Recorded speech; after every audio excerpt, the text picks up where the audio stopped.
today we are going to make the quickest slow cooker recipe for our barbecue pulled pork sandwich with some coleslaw on the side. So let's go ahead and get cooking so y'all can learn all about it. Now, do you see this big, huge pork shoulder? This is what we're going to use today. This is a 4-pound roast. Now, what's going to make it quick and how we're going to do it today is we're going to go ahead and cut this in half. We're going to cut that cooking time down in that slow cooker. Now listen, the main thing with the slow cooker is that you want to be able to cook slowly, infuse flavors, and not have to stand over top of it all day. But we can still speed up the process, and that's what we're going to go ahead and do now. So instead of cooking this for about 6 to 8 hours, we're going to at least try to get it down to 4 to 5. And hopefully not even that long with this method. So y'all keep watching. So we're going to go ahead and wash this first. As you can see, you see how thick it is right now. And it has a nice little amount of fat on it. We're going to leave that on there. That's going to help give it more flavor during the cooking process. So let's go ahead and rinse this off, and we're going to move on to the next step. So now we're going to go ahead and cut it up. It does have this little bone right here.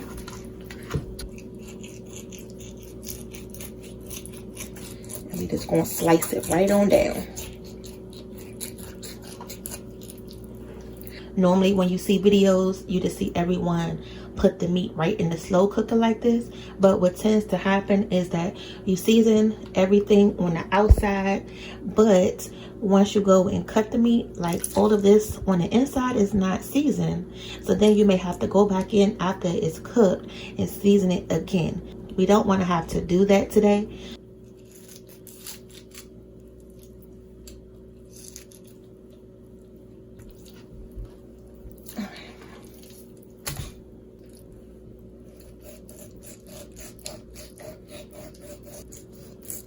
So pretty much what we're doing is butterflying it.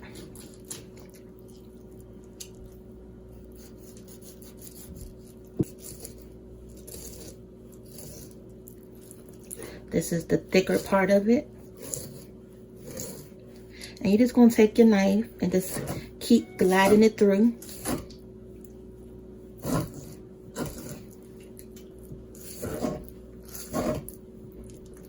And then there we go. It's kind of hard right here because this bone is right here. But pretty much what we did was just butterfly this piece of pork. And this is going to dramatically reduce the cooking time of cooking it in a slow cooker. And it's also going to help season the meat up a lot better. That's what it looks like on this side. This is still the bone right here.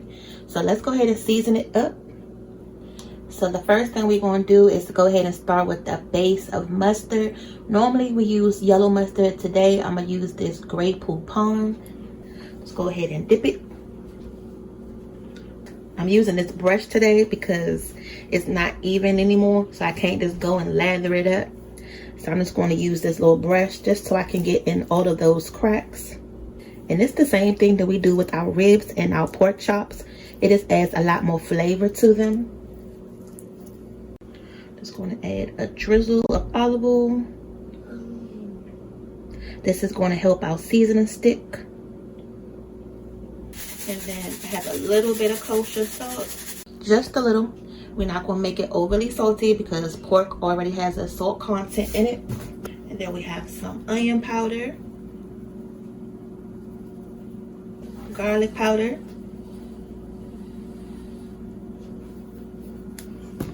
And we're going to coat this with some barbecue sauce at the end as well. So you don't have to go overboard with the seasonings today.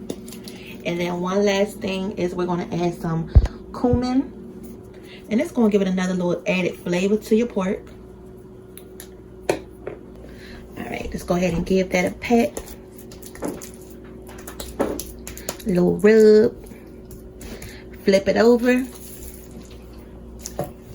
And we're going to do the same thing on this side.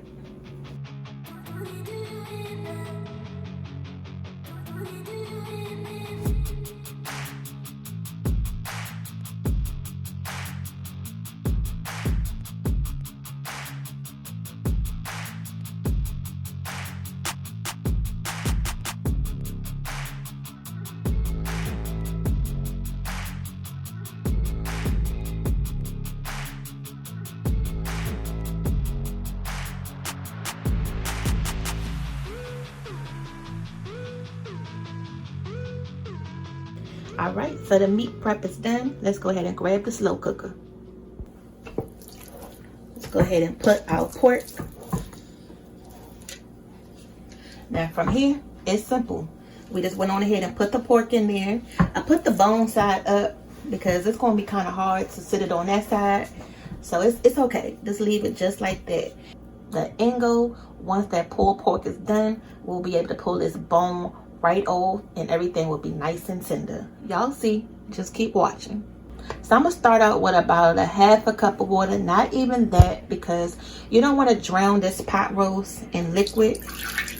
You just want just enough so it can steam. And this roast is going to make its own juices anyway, so you don't want this covered in liquid. All right, so we'll put the top on it and then check it in about an hour. Check and see how much liquid we got, and if we need to add some more, we'll add some more. The good thing with this slow cooker, it has a high setting and a low setting. I always like to put it on high for about 30 minutes just to get it going, and then we'll be able to cut it down low for the 4 hours.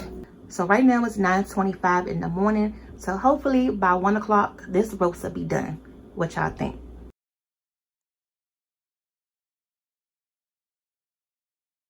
So we could go ahead and make the coleslaw that's going to go on top of these pulled pork sandwiches.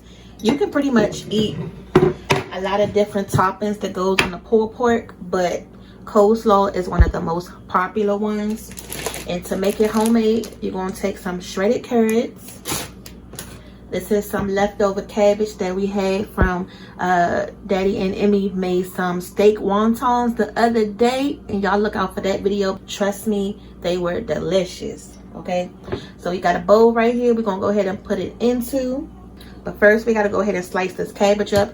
Normally I would use a grater to do this, but since they already pre-cut it up from their last dish, I don't have to do that. I'm just gonna make sure I cut it thin. So I'm cutting it in half.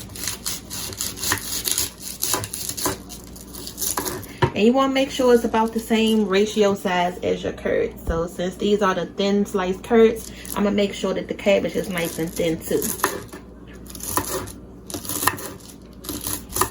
And of course you can buy this at the store already store-bought in those little kits. All you have to do is just add the mayonnaise to it, or it's already prepped for you if you go to the deli. So whichever route you want to take, homemade, pre-made, or from the deli already done, you choose your pick. And you can see I'm slicing it real thin, y'all. I can start to smell that pork already. It's still about 2 hours and about 36 minutes left to go on that. And try to make this cabbage as soon as possible if you are going to do it homemade, because you gotta let it sit in the refrigerator first. Let's put that in there. So now you can go ahead and take some of the carrots. I'll say about a handful. You really don't need that much. Now from here, you just need some mayonnaise. Probably gonna take about a good 2 scoops full. No, about 3. I'm gonna add a little bit of sugar. Probably about 2 to 3 tablespoons of sugar as well, because that's going to give your coleslaw that sweetness that you're looking for, that you like in a coleslaw, and that mayo is going to make it nice and creamy. Now also, for any good coleslaw, you got to have some acidity. Today we have this white vinegar. I'm just going to add about a tad. That's it. That's all you really need. If you have some lemon juice, you can use that, but any type of acidic, go ahead and add that definitely. Now to that, I'm going to add some pepper.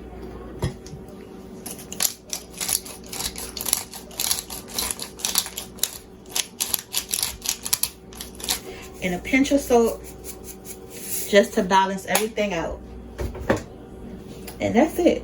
Just go ahead and give it a stir. It's going to come together after you leave it in the refrigerator. It's going to get nice and looser and look like actual coleslaw, and not just a bunch of, you know, creaminess right now. Make sure you mix it up good. And if you have some purple cabbage just for the color, the presentation, that's good too. That's how it's looking right now. We're gonna go ahead and sit this in the refrigerator. I'm gonna show you guys what the pork is looking like. Okay, so I'm gonna take the top off just so we can go ahead and check on the meat, and then we're gonna go ahead and baste it. Try to baste it every about couple hours or so. And then you see all the liquid in there. It's not a lot, and that's exactly what you want. So I'm gonna go ahead and put the top back on this. Like I said, we got about 2 more hours to go.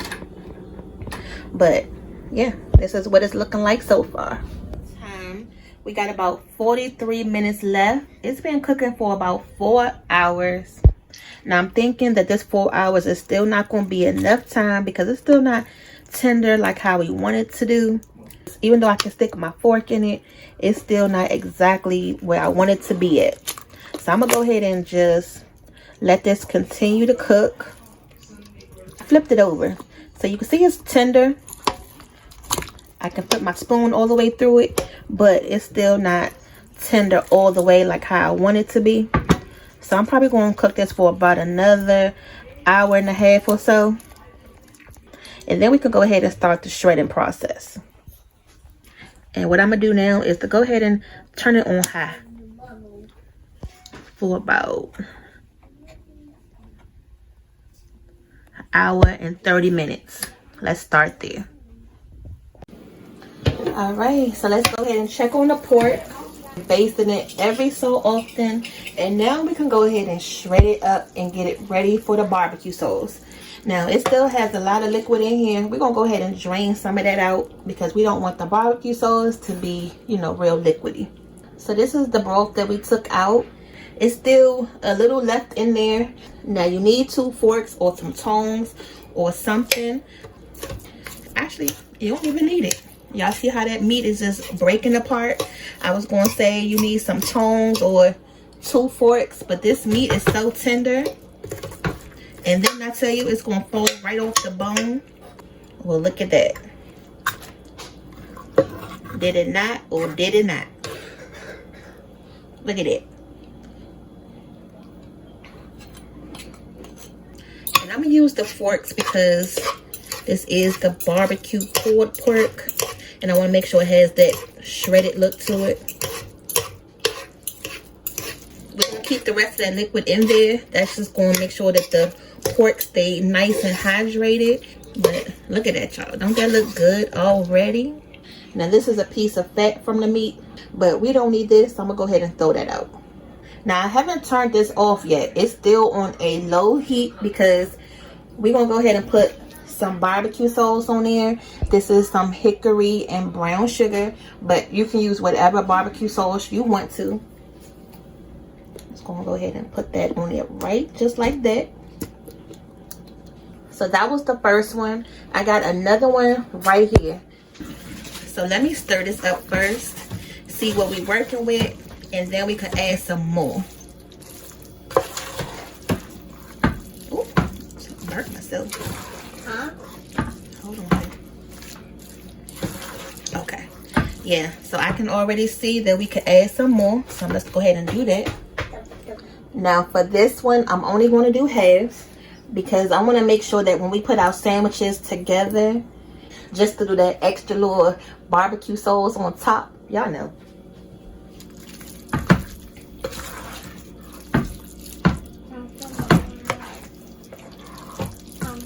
Wait.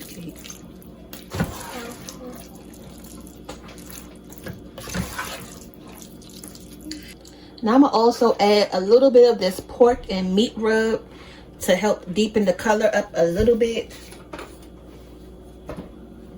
To give it that nice brown color. I meant to add that while we was cooking the meat, but I forgot. It's okay. We can go ahead and just add it now.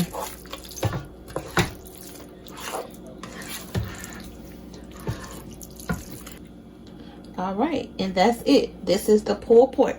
Let's go ahead and get the buns together, get them toasted up. Y'all know we always toast our buns up. And speaking of buns, the bread that we're using today, we're going to use these slider buns because they're smaller. They look like hamburger buns, but they're a little bit smaller, and they're the perfect size for our pulled pork sandwich. Let's go ahead and toast them up. So you can really tell how smaller these are compared to the hamburger buns. Now that's one thing about us that y'all don't have to worry about, especially if you're texture people and you like your buns toasted all the time as well, just like us. I would say the only time that we don't toast our buns is if we're making like a regular ham and cheese sandwich or a cold cut, something like that where you don't need toasted. But otherwise, y'all gonna find us toasting these buns, even our hot dog buns, to make a chili cheese dog or something like that too. So once your pan starts to heat up, just go ahead and spread that butter. Put them buns right in the center. And you really want to toast them, especially when you're making things that's soft. So the bread is already soft, and then you'll put the soft pulled pork on your sandwich along with the soft coleslaw. So you want to have that nice crunch on the sandwich, you know, to help balance all of those textures out. So you want to make sure you put a good amount of the pulled pork on each sandwich.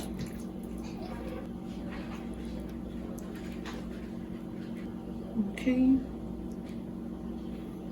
All right, so this is step 2 after you toast the buns. Let's move on to step 3.